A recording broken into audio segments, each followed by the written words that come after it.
here we are back in these caves again. Now, we're on our way to one of the more important sections of the game, and I think I missed a few things around here. I actually found them on my second playthrough, but this time around, I did not. It's surprising how much you can miss in this game, because even though it's very straightforward and linear, there are a few side paths and little side quests where you can find things.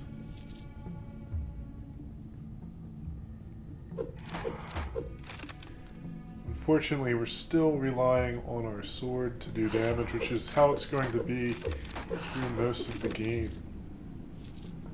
I really did build this character very badly. I actually went back and started a new warrior who's mainly going to be built around Bloodstrike, because that seems to be the best thing that he can do, aside from maybe his throwing axe skills, which, while good, you have to invest a lot of points in them. Mainly because I think a prerequisite to throwing axe is the throwing knife. So you're going to have to take points from something else in order to get much use out of that. Although for him it's not really a very big deal, because he really only needs Wolf's Eye for accuracy and criticals, and a solid attack skill. Maybe a little bit of energy flow, which is the one that boosts your mana up.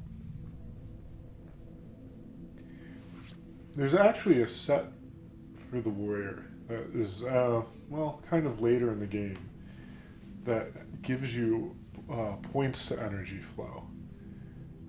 At least I'm assuming it's a warrior set, mainly from the requirements to wear it.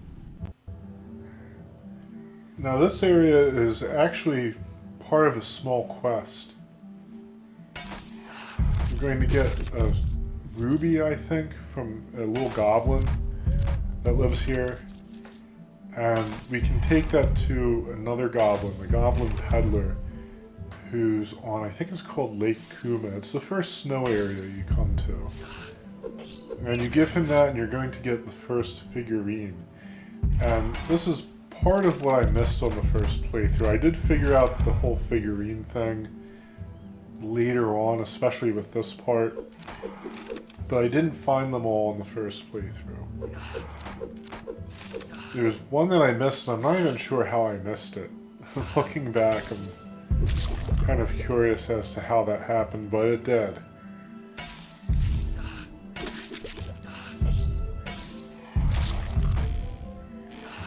Yeah, I really don't know what I was thinking with this character. And I don't know if it was in this episode or a slightly later one.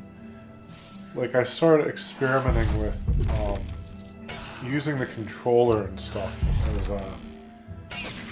instead of the mouse and keyboard, and that did not go well at all, really. This game lets you use WASD movement.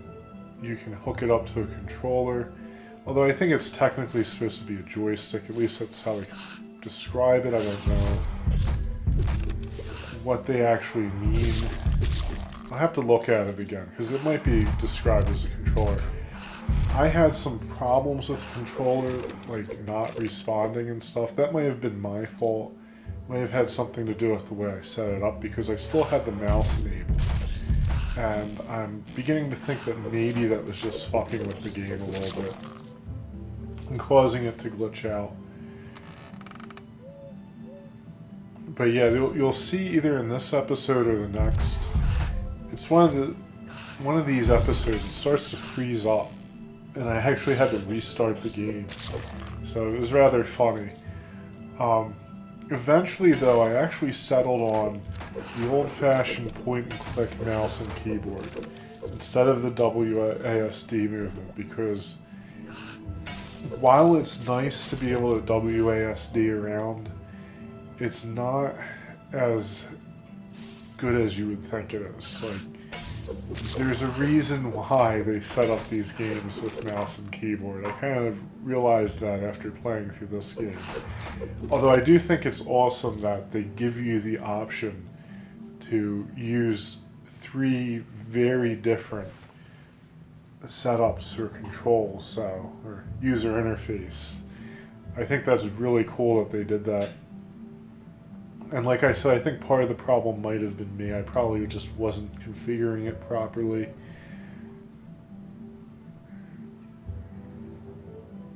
Of course, this game is still a work in progress, I found out. Apparently the developer, I think there's credits with like a bunch of people named, but I think the main person is called Dorkster, which is a great name. But yeah, apparently Dorkster wants to add a lot of things to this game, so I'm looking forward to that. And I guess if it's still in development, we'll see some tweaks made to the engine as well. And you might have seen that a special item drop. That was the Huntsman's Bow. And here we get our Ruby from the little goblin. And he's talking about someone who's his brother. I really wasn't sure what he meant for some reason when I did this. Because I was like, well, I guess I gotta find another goblin. I didn't realize I just had to go back to the previous area. Give it to the other goblin. The figurines that you get from these quests can actually be used to open up a special level, which I haven't really completed yet. And as you can see, there's the Huntsman's Bow. It's a pretty nice weapon for something that's level 8. And it boosts up bear trap and caltrops. I'm not sure really if it's if those skills are even worthwhile. I tried them a little bit on the archer. It seems like they need to be built up a bit before you really get anywhere with them. And I'm not sure if you want to keep the Huntsman's Bow throughout the whole game for that small boost to to damage, really, for those skills, because I think the final bow that the ranger gets, if I remember correctly, is probably at least 50 points stronger than that bow. So I don't know. I'd really have to see if it's even a worthwhile item to keep, at least. Although it'd probably be useful for a trapping ranger early on because of the big damage boost and the skill boost. Like, that alone is nice. It's just that I don't think it's the type of item that you can build a character around. Now, there are several unique items in this game, as I kind of mentioned earlier with the set items, and they're all dropped by bosses. That's one of the interesting things about it. Rather than having uniques just be dropped randomly, it's actually only bosses who drop them in this game. So if you see a boss, you know that there's a chance it will drop a unique. And it's, I think, maybe like a 1% chance. I know that sounds like it's a very low percentage, partially because it is. But bosses, I think, can drop up to 3 or 4 items. So you're actually in reality looking at 4% or maybe 3. And so if you're farming for a unique, there's a good chance that you'll get it, within like 10 tries, I would say. Because then you're kind of getting up to the 30% mark. Although you might need, 30 or 40 tries if you're not lucky. I do have a few uniques, and I have a set item, so they're definitely gettable. And most of them are quite good. Often they build a skill up, like they give you an extra point to bear trap or stonewall or something like that. You have to have a point invested in the first place. I'm really not sure how I feel about that. I guess they were trying to balance things out a little bit. But, it is what it is. Speaking of balance, I'm also going through the game with the sorcerer, magician, or whatever the hell they call him, and talk about underpowered compared to the warrior. maybe I built my guy wrong or something, but like even compared to this guy, he's like very fragile and doesn't have much damage output.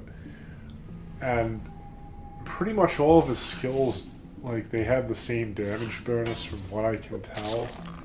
So I don't think it's so much a matter of my build because I've been very careful to do it in a logical way rather than just go with what I think was kind of cool.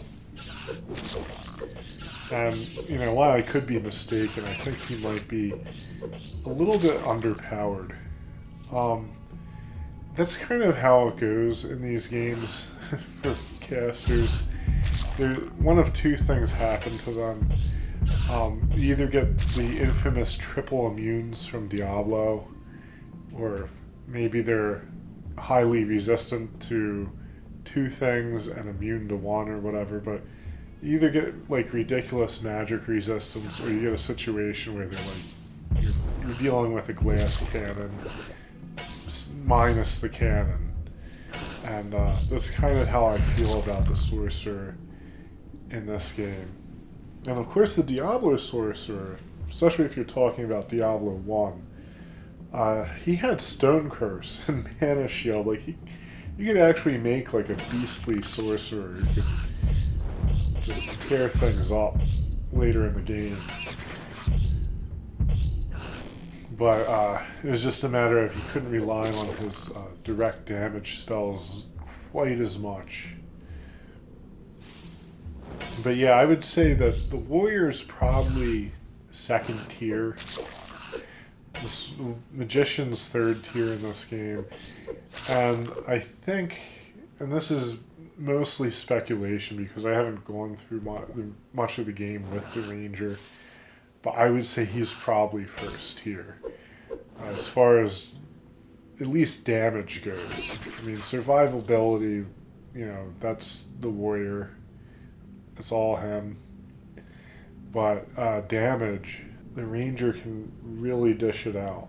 Although I will say the warrior's blood strike is highly effective. It's just that he needs to get close to use it, while the ranger can just use his split arrow attack or ember shot or even his volley attack at range.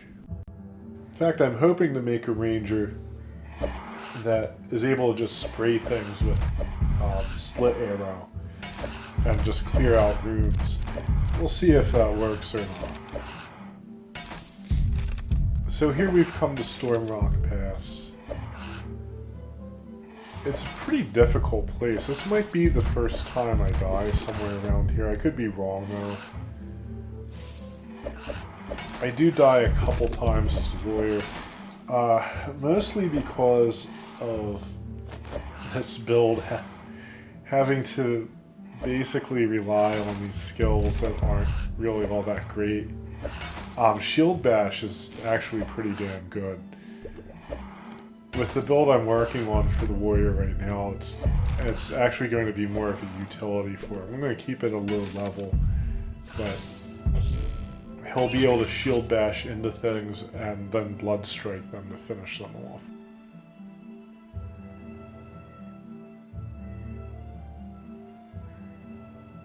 He does end up dying a couple times, and it was partially because of just me being clumsy or having difficulty with the controls or the build.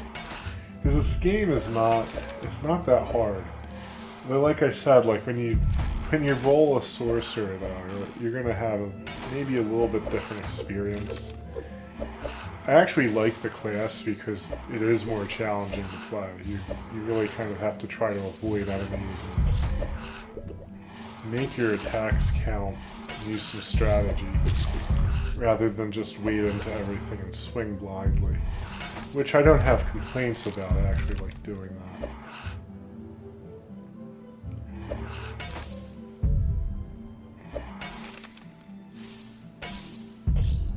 I'd really like to get some of those sets, because they look amazing, actually. Sometimes sets suck. Like, there's a lot of complaining with Diablo 2 when sets were at least first introduced, because like way back in the day I can remember they were nearly useless. There might have been like 1 or 2 sets that were worth using, but for the most part they were terrible.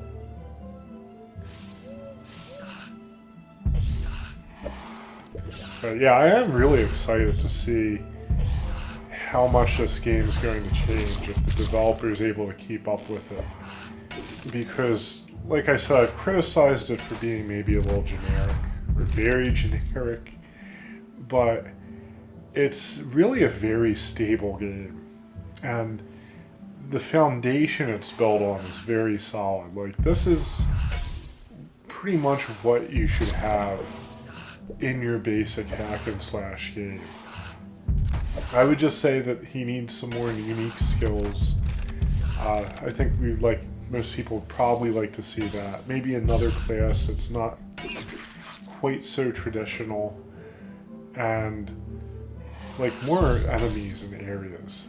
I think that stuff would really set the game off and make it something that people would take seriously.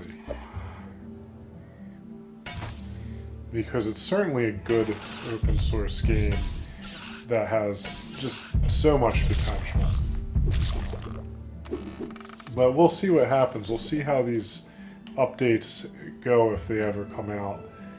Because, you know, while I do think they would be beneficial and would probably make the game better, you never know. Sometimes things go wrong and the update just completely borks the game. But yeah, he has a couple skill points I see.